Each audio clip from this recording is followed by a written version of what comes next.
हमारी कोशिश पिछले 1.5 साल 2 साल से ये है कि जो वो पैगाम देते हैं हम उसको बड़ी एहतियात से आकर जैसे उन्होंने पैगाम दिया होता है हम मीडिया के आगे दे देते हैं।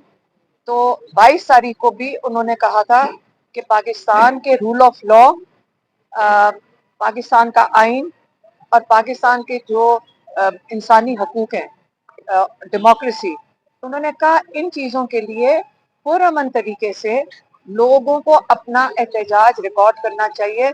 और ये अगर आइन के खिलाफ है, मेरी वाली बात आइन के खिलाफ है, तो आप सारे चेक कर लें।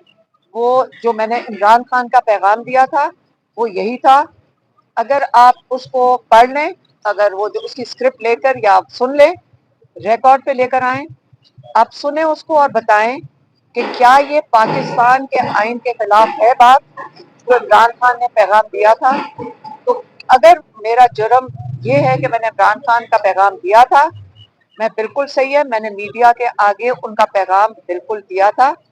सिर्फ ये बता दें कि आजकल के हालात में, जबकि यहाँ रूल ऑफ लॉ खत्म हो चुका है, 26वीं तरमीम आ चुकी है, 27वीं तरमीम आ चुकी है और रूल ऑफ लॉ खत्म हो चुका है, ये जिस चीज को भी चाहे तो जुर्म बना सकते हैं। आइन यहाँ पे नहीं रहा है पाकिस्तान में। और ये जो मेरी जो वो वाली जो इमरान खान का जो मैसेज आप मीडिया तक पहुंचाया था, आप उसको भी सुन लें और फिर बताएं कि क्या जुर्म ये नहीं है कि जब ये आइन को चैलेंज कर रहे हैं इस कोर्ट में, असली जुर्म तो ये है कि ये आईनी चीज को इस अदालत में पंजाब हुकूमत चैलेंज कर रही है। वो ये कह रही है कि इन्होंने जुर्म किया है। इसका मतलब है आज इन्होंने ये कह रहे हैं कि आइन को दफन कर दें, इंसानी हकूक को दफन कर दें। तो ये केस है, ये बड़ा सीरियस केस है। आप इसके ऊपर जरा मैं चाहूंगी कि ये केस चले, मैं चाहूंगी कि ये केस चले ताकि पूरा पाकिस्तान देखे कि आइन को दफन करने की तैयारियां इस केस से इंशाल्लाह ये करेंगे और आपके और पाकिस्तानियों के हकूक आपकी आंखों के सामने खत्म हो रहे हैं। इसके बाद आपको वो ये बता रहे हैं कि अगर आप पुरअमन तरीके से निकले, आईनी तरीके से, तो आपका ये जुर्म कंसिडर किया जाएगा। अगर आपने बात भी की कि हम पुरअमन एहतजाज के लिए निकलना चाहते हैं, तो आप मुजरिम बन के जेल में डाले जाएंगे। हमें कई दफा कहा गया है कि ये जो केस चल रहा है, ये इनको समझ नहीं आती कि किधर से केस निकाले। तो ये इस पैगाम को इस्तेमाल करके असल में इनके इरादे ये हैं कि आपको जेल में डालना है। मैंने इनको कहा अगर ये जेल में डालना चाहते हैं डाल दें, हमें उससे कोई फर्क नहीं पड़ता, इसलिए क्योंकि इन्होंने ये नहीं केस होगा तो 50 और केसेस हैं।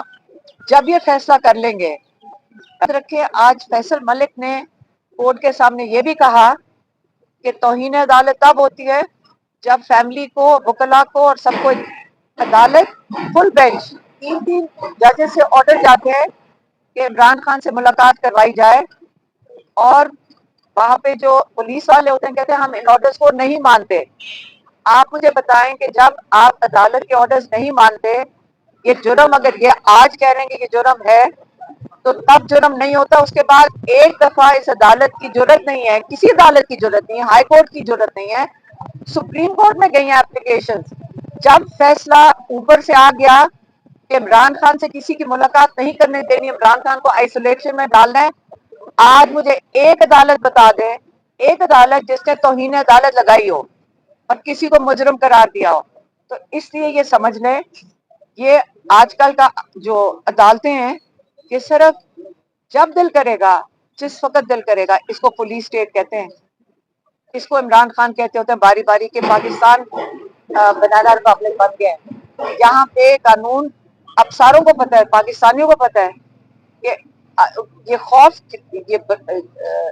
ये फैलाया इसलिए जा रहा है कि आप ये सोच लें कि आप कुछ भी करेंगे और हम किसी वक्त आपको उठा सकते हैं। लेकिन फिक्र ना करें, हमारे साथ ट्यूसडे को जब इन्होंने, पुलिस ने अटैक किया खवातीन को, बच्चों को और बुजुर्गों को, और खवातीन और मर्दों को इकट्ठा उन्होंने वैन में फेंक दिया और मीडिया वालों के भी, उनको भी अटैक किया है। मीडिया वाले कह नहीं रहे हैं मीडिया वालों को कहना चाहिए कि हमारे साथ भी जुल्म होता है, میڈیا والے اگر چپ بیٹھے رہیں گے، دیکھیں میں آپ کے لیے بھی بات کر لوں گی، کیونکہ آپ خود نہیں بات کر سکتے، میں آپ کے لیے بات کروں گی کہ آپ کو بھی اٹیک کیا ہے، آپ کے فون چھین لیتے ہیں یہ کہ کوئی ویڈیو نہیں بنائے گا. آپ مجھے بتائیں کہ یہ آیا قانون اور آئین کے مطابق ہے کہ نہیں ہے؟ آپ کے ساتھ ظلم ہو رہا ہے، آپ چپ بیٹھے ہیں. اگر آپ چاہتے ہیں ہم آپ کے لیے بھی بولیں تو ہم آپ کے لیے بھی آواز اٹھائیں گے، لیکن دیکھیں اگر خواتین نے آپ لوگوں کے لیے آواز اٹھانی ہے تو پھر مجھے پاکستانی لوگوں کے لیے شرم آ رہی ہے. آپ پلیز آپ بھی کھڑے ہو اپنے حق کے لیے، ہم آپ کے حق کے لیے بھی کھڑے ہوں گے، پاکستانیوں کے حق